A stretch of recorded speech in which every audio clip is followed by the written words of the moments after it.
Setelah kekalahan atas tim nasional Tiongkok, Erick Thohir bersama Sintayong berjanji akan mengevaluasi dan berbenah besar-besaran.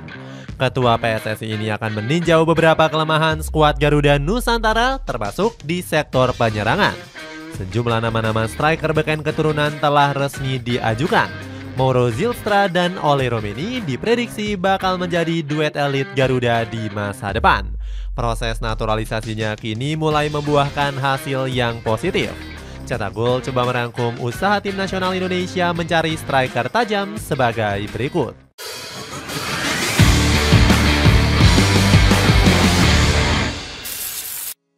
Terlalu fokus mengambil bek tengah. Kekalahan timnas Indonesia atas Tiongkok membuat PSSI langsung bergerak cepat mengevaluasi. Erick Thohir menyebut skuad Garuda Nusantara nggak boleh menyerah dengan keadaan. Kita harus terus mendukung timnas Indonesia di kala menang maupun kalah. Sepulang dari Tiongkok, kita akan melakukan evaluasi dan mencari kekurangan, kata Erick Thohir. Kekalahan ini diduga-duga disebabkan karena pemain timnas Indonesia yang kurang fokus. Sintayong menyebut punggawa Garuda kurang konsentrasi pada saat Cina mencetak 2 gol. 2 gol itu terjadi karena kurangnya konsentrasi. Pada gol pertama kami seharusnya lebih fokus. Sedangkan untuk gol kedua itu adalah kesalahan dalam mengontrol bola, kritik Coach Shin. Namun netizen menilai jika kekalahan Indonesia disebabkan karena Sintayong yang salah menerapkan taktik. Coach Shin malah menurunkan pemain yang sebelumnya nggak pernah starter. Pelatih asal Korea Selatan ini memilih memainkan Shane Patinama, Nathan Chuaon, dan Asnawi. Sintayong malah mencadangkan Tom Haye, Rizky Ridho, dan juga Sandy Walsh. Padahal ini merupakan pertandingan penting yang bisa menentukan nasib Garuda. Di sisi lain, Sintayong menyebut Indonesia kurang beruntung dalam hal mencetak gol. Usut punya usut, hal itu disebabkan karena penyerangan skuad Garuda yang dinilai kurang efektif. Oleh sebab itu, Coach Shin diminta untuk menguatkan sektor penyerangan. Pelatih kelahiran Yeongdeok ini diminta nggak hanya mencari pemain keturunan di posisi bek tengah. Alasannya, posisi tersebut dinilai sudah sangat gemuk diisi pemain keturunan grade A. Tercatat Indonesia punya 4 pemain dengan kualitas yang hampir setara di posisi bek tengah. Belum lagi Kevin Dix yang berpeluang bakal bergabung dalam waktu dekat. PSSI dikabarkan bakal berusaha menaturalisasinya sebelum laga kontra Jepang dan Arab Saudi. Minimnya regenerasi penyerang jempolan.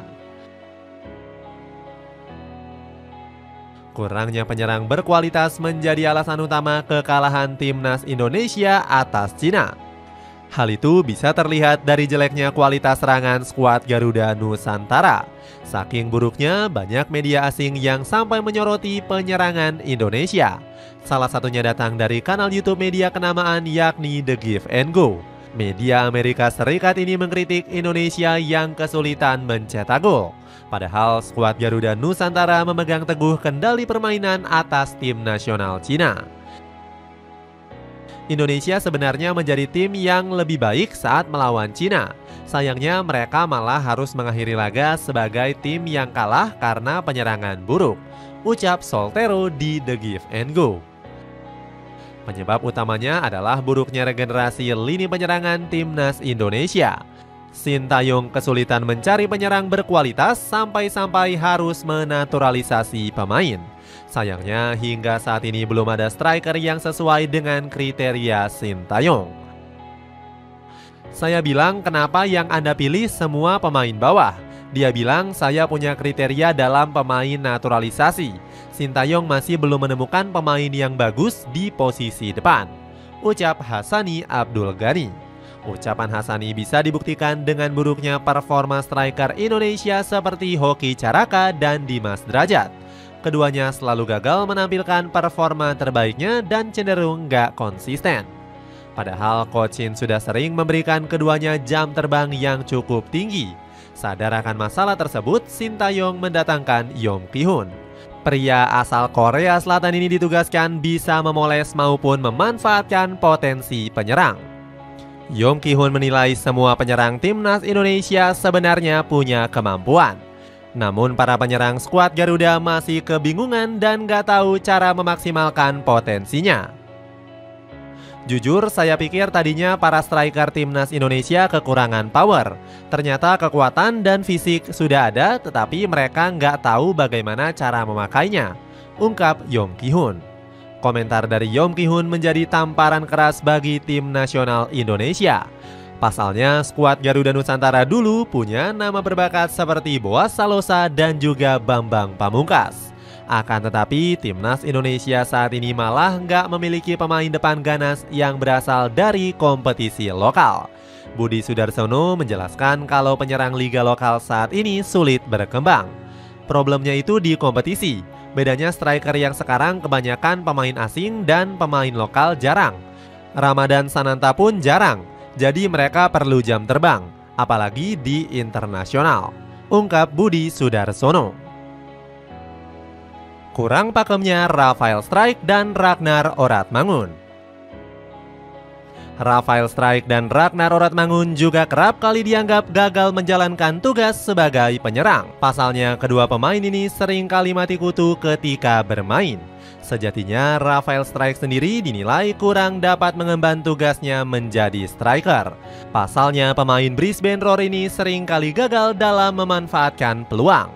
Terlihat Strijk hanya bisa mencetak 1 gol dari 16 penampilan di skuad Garuda Nusantara. Selain itu, kekurangan ini juga terlihat saat Strijk bermain di laga kontra Cina. Ex dari Ado Den Haag ini gagal melepaskan satupun tendangan ke gawang skuad Panda. Justinus Laksana sendiri mengungkapkan kalau striker bukanlah posisi terbaik dari Rafael Strijk. Pengamat sepak bola ini lebih setuju kalau penyerang 21 tahun tersebut ditempatkan di posisi sayap. Strijk itu nggak jelek, dia pemain yang bekerja keras. Tapi dirinya lebih baik main sebagai sayap daripada dimainkan menjadi striker, ungkap Coach Justin. Selain itu, Ragnar Oratmangun juga masih sering kesulitan mengisi posisi striker timnas Indonesia. Padahal ex dari Groningen ini sudah mencetak 2 gol dan 1 assist untuk timnas Indonesia. Kekurangan ini terlihat saat Oratmangun hanya bisa melepaskan 1 tembakan di laga kontra Cina. Padahal timnas Indonesia mampu menciptakan total 14 sepakan. Oratmangun punya PR yang lebih berat saat berduel dengan pemain-pemain lawan.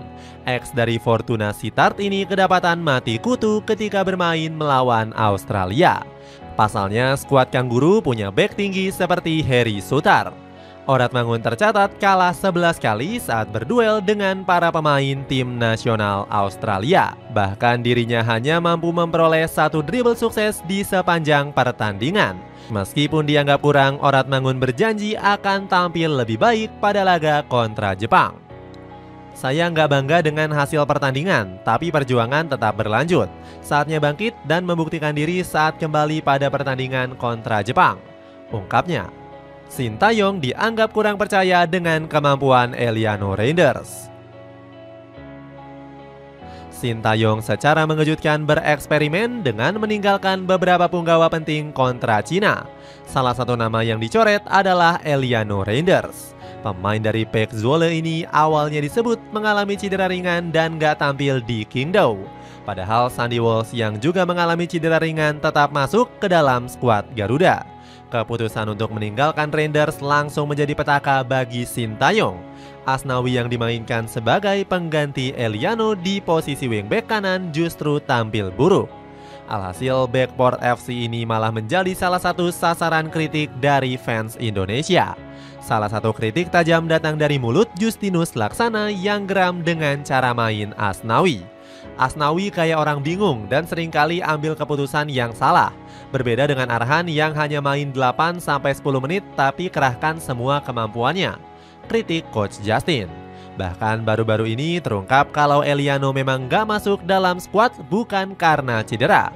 Sumarji mengkonfirmasi bek kelahiran Tampere itu ditinggal karena masalah taktik. Banyak warganet yang langsung mengungkapkan kekecewaannya atas pemilihan pemain Sintayong. Padahal Eliano bisa dimanfaatkan sebagai pemecah kebuntuan skuad Garuda. Adik dari Tijani Reinders ini terkenal punya visi yang luas dan juga cerdik dalam menempatkan posisi. Selain itu, dirinya juga punya kecepatan yang bisa merepotkan tim lawan. Ditambah lagi, Eliano bahkan punya peranan sebagai pemain yang serba bisa. Meski berposisi asli sebagai bek kanan, dirinya juga bisa ditempatkan di sektor sayap skuad Garuda. Hal ini dinilai cocok untuk memecah kebuntuan timnas Indonesia di posisi winger kanan. Pasalnya, Witan Sulaiman terkadang tampil nggak konsisten di posisi tersebut. Stok melimpah penyerang keturunan Eropa. Minimnya penyerang gacor membuat PSSI mengambil langkah cepat. Pihak federasi langsung merayu beberapa pemain keturunan berkualitas agar mau membela Ibu Pertiwi. Beberapa nama berkualitas dirumorkan bakal merapat dalam waktu dekat. Kepastian ini diberikan langsung oleh Arya Sinulinga selaku Exco PSSI. Untuk stok striker masih terus kami cari. Kami mengantongi nama yang menjadi opsi. Tetapi beberapa pemain memang masih belum tertarik main di timnas Indonesia. Tutur Bang Arya. PSSI sebenarnya punya banyak opsi untuk membuat lini penyerangan semakin ganas. Pertama, ada Miliano Jonathans yang di musim ini mencuri perhatian bersama Vitesse Arnhem. Pemain 20 tahun ini sedang gacor-gacornya dengan melesakkan 4 gol dan 2 assist. Miliano Jonathans mengaku sangat terbuka untuk bergabung dan sudah mendapatkan restu orang tua. Bahkan keluarganya sudah melakukan pertemuan dengan staf Menpora Hamdan Hamedan. Di samping itu, pihak PSSI juga menggoda Delano Ladan yang saat ini bermain di Feyenoord. Nama sang pemain sebelumnya juga sempat disebut oleh Denny van Laar. Jurnalis asal Belanda ini memprediksi Delano akan tampil tajam jika bergabung dengan skuad Garuda. Saya yakin pemain keturunan seperti Delano Ladan akan memberikan dampak luar biasa, ujarnya. Di luar dua nama tersebut, ternyata PSSI juga punya aset striker muda berkualitas. Sebut saja Jero Behrens yang punya garis keturunan Indonesia dari sang ibu. Bomber muda dari PSV Eindhoven ini punya statistik yang cukup mentereng. Jero Behrens sukses menyerangkan 10 gol dari 9 penampilan di kompetisi junior. Penyerang 16 tahun ini pernah merasakan atmosfer kompetisi muda top Eropa. Dirinya diturunkan dari bangku cadangan saat PSV U19 menjamu Sporting Lisbon di UEFA Youth League. Selain itu, PSSI juga melirik Dean Zandbergen yang juga kebetulan beroperasi di penyerang tengah. Pemain ini punya catatan 5 gol dan 6 assist saat berseragam Sparta Rotterdam U21 musim lalu. Sementara di musim ini, Zandbergen berhasil menorehkan 1 assist dari 9 laga. Hamdan Hamedan pernah melakukan komunikasi dan gak menutup peluang bakal bergabung dalam waktu dekat. Memanfaatkan kehebatan Mauro Zylstra. Nama Mauro Zylstra akhir-akhir ini tengah banyak diperbincangkan oleh publik sepak bola. Pemain dari FC Volendam U21 ini dikabarkan semakin dekat menjadi warga negara Indonesia. Zylstra mengakui jika saat ini PSSI tengah memeriksa kelengkapan dokumennya. PSSI tengah memeriksa dokumen yang dibutuhkan untuk naturalisasi. Jika semuanya selesai, saya akan segera terbang ke Indonesia, ucap Zylstra. Hamdan Hamedan juga membenarkan jika PSSI tertarik merekrut Zylstra. Dia mengungkapkan sang pemain masuk dalam list 10 striker potensial yang sudah lama didambakan. Zylstra mengaku dirinya sudah sangat siap untuk menjadi warga Indonesia. Striker berdarah Bandung ini mengaku sudah gak sabar membela tanah leluhurnya. Saya berharap dapat kembali ke Indonesia sesegera mungkin karena menurut saya Indonesia adalah negara yang indah dengan orang-orang yang ramah, ungkap Zylstra. Jika mampu membela Indonesia, Zylstra akan menjadi tambahan sempurna bagi lini depan. Pasalnya, pemain 19 tahun ini punya insting gol yang mengerikan. Di musim lalu, dirinya berhasil menyumbangkan 9 gol dan 1 assist bersama Nijmegen U21. Bahkan di musim ini, Zylstra bisa mencetak 2 gol bersama FC Volendam. Kedatangan Zylstra juga dinilai bisa menjadi aset jangka panjang bagi timnas Indonesia. Pasalnya, skuad Garuda sangat membutuhkan pemain berposisi sebagai striker. Hadirnya Zylstra tentunya akan membuat Ragnar Oratmangun dan Rafael Struijk kembali ke posisi aslinya. Kedua pemain ini dinilai nggak efektif bermain di tengah dan lebih bagus bermain melebar. Zylstra sendiri mengaku rela menunggu panggilan untuk bisa membela timnas Indonesia. Dirinya mengaku iri melihat pemain yang naturalisasinya cepat terselesaikan. Kombinasi duet elit bersama Ole Romeni. Selain Zylstra, PSSI disebut akan segera mengamankan jasa Ole Romeni. Bomber dari FC Utrecht ini sudah memberikan kabar positif terkait kesediaannya membela skuad Garuda. Ragnar Oratmangun memberikan bocoran kabar bahagia tersebut saat diwawancarai oleh Yusa Nugraha. Ole bilang kalau sudah memutuskan pilihannya, dia akan memberitahu saya.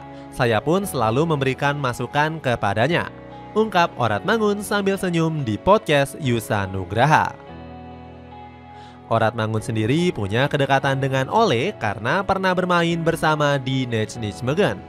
Dia mengaku bakal terus-terusan membujuk rekannya itu untuk bergabung ke skuad Garuda. Sinyal positif juga disampaikan oleh Jos Ebergen selaku agen sang pemain.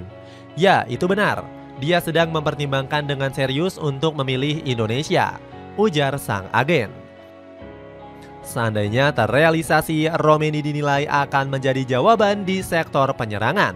Pasalnya, kehadirannya sebagai striker tengah sangat dibutuhkan oleh Sintayong.